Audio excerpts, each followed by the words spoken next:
Doctor BT Lalita Nayak education and charitable trust ವತಿಯಿಂದ doctor BT Lalita Nayak foundation ವತಿಯಿಂದ ಲಲಿತಾ ನಾಯಕ್ರವರ ಹುಟ್ಟುಹಬ್ಬದ ಪ್ರಯುಕ್ತ ಅವರ ಹೆಸರಿನಲ್ಲಿ ಮಾನವತಾ ಪ್ರಶಸ್ತಿ ಪ್ರದಾನ ಹಾಗೂ ಸಾಮೂಹಿಕ ಸರಳ ಮದುವೆ ಸಮಾರಂಭವನ್ನು ಏಪ್ರಿಲ್ 4ರಂದು BT ಲಲಿತಾ ನಾಯಕ್ ಬಡಾವಣೆಯ ಸಮುದಾಯ ಭವನದಲ್ಲಿ ಹಮ್ಮಿಕೊಂಡಿರುವುದಾಗಿ ಟ್ರಸ್ಟ್ನ ಅಧ್ಯಕ್ಷರಾದ ಉಮಾದೇವಿ ಹಾಗೂ ಗೌರವ ಅಧ್ಯಕ್ಷರಾದ BT ಲಲಿತಾ ನಾಯಕ್ ಜಂಟಿ ಸುದ್ದಿಗೋಷ್ಠಿಯಲ್ಲಿ ತಿಳಿಸಿದರು.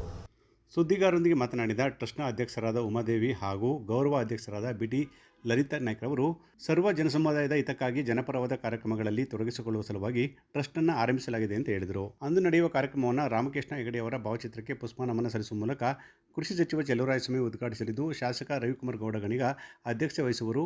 ಡಾಕ್ಟರ್ BT ಲಲಿತಾ ನಾಯ್ಕ್ ಮಾನವತಾ ಪ್ರಶಸ್ತಿಯನ್ನು ವಿಜಯ ಟೈಮ್ಸ್ನ ವ್ಯವಸ್ಥಾಪಕ ನಿರ್ದೇಶಕಿ ವಿಜಯಲಕ್ಷ್ಮಿ ಶಿಬರೂರ್ ಅವರಿಗೆ ಶಾಸಕ PM ನರೇಂದ್ರ ಸ್ವಾಮಿ ಪ್ರದಾನ ಮಾಡುವರು ಅಂತ ಹೇಳಿದರು. ಅವರ ಒಂದು ಉದ್ದೇಶ ಹುಟ್ಟಿದಬ್ಬ ದಿವಸ ಮಾಡಬೇಕು. ಅವರು ಮುಖ್ಯವಾಗಿ ಅವರು ಯಾವಾಗಲೂ ಹೇಳ್ತಾ ಇರ್ತಾರೆ, ಸರಳ ಮದುವೆ ಸರಳ ಮದುವೆ ಸರಳ ಮದುವೆ. ಎಲ್ಲೋದ್ರೂ ಅವರು ಉದ್ದೇಶನೇ ಅದು, ಸರಳ ಮದುವೆ ಮಾಡಲಿ.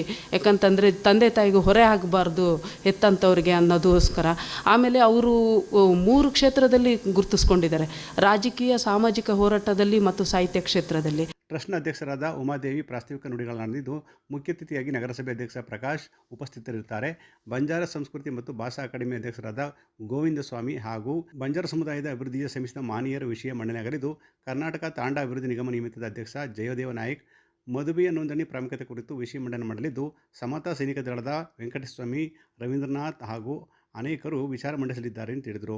ಸಮಾರಂಭದಲ್ಲಿ 5 ಜೋಡಿಗಳಿಗೆ ಸರಳ ಸಾಮೂಹಿಕ ವಿವಾಹ ನಡೆಯಲಿದೆ ಅಂತ ಅವರು ವಿವರಿಸಿದರು. ಮನೆಯಾಗಿ ವ್ಯಾಪಾರ ಮಾಡೋದಕ್ಕೆ ಕೆಲವರು ಬಳಸ್ತಾರೆ, ಕೆಲವರು ಅದರಿಂದ ದುಡಿಬೇಕು ಅಂತ ಬಳಸ್ತಾರೆ, ಕೆಲವರು ಹೆಸರು ಮಾಡಬೇಕು ಅನ್ನೋ ಹಲವಾರು ಉದ್ದೇಶಗಳಿಂದ ಮಾಡ್ತಾರೆ. ಆದರೆ ಈ ಟ್ರಸ್ಟು ಕೇವಲ ಜನಸೇವೆ ಮಾಡೋದಕ್ಕಂತಲೇ ಮೀಸಲಿಡಬೇಕು ಅನ್ನುವಂಥ ಒಂದು ಒಳ್ಳೆಯ ಉದ್ದೇಶ ಇಟ್ಕೊಂಡು ಸ್ಥಾಪನೆ ಮಾಡಿದ್ದಾರೆ.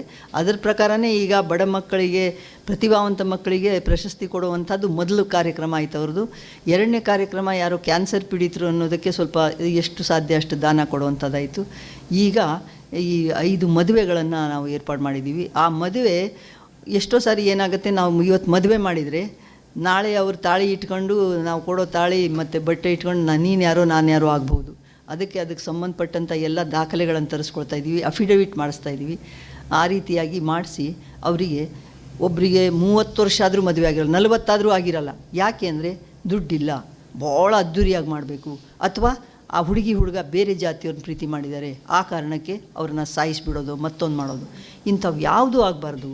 ಮದುವೆ ಅಂದರೆ ಮಗು, ಹೆಣ್ಣು ಮತ್ತು ಗಂಡು ಪ್ರೀತಿ ಮಾಡಿದರೆ ಅಲ್ಲಿ ಮುಗೀತು. ಅದಕ್ಕಾಗಿ ಹೆಚ್ಚು ಖರ್ಚು ಮಾಡೋದು ಬೇಕಾಗಿಲ್ಲ ಅನ್ನೋ ಸಂದೇಶವನ್ನು ಈ ಟ್ರಸ್ಟ್ ಕೊಡಬೇಕು ಅಂತ ನಾವು ಬಯಸ್ತೀವಿ.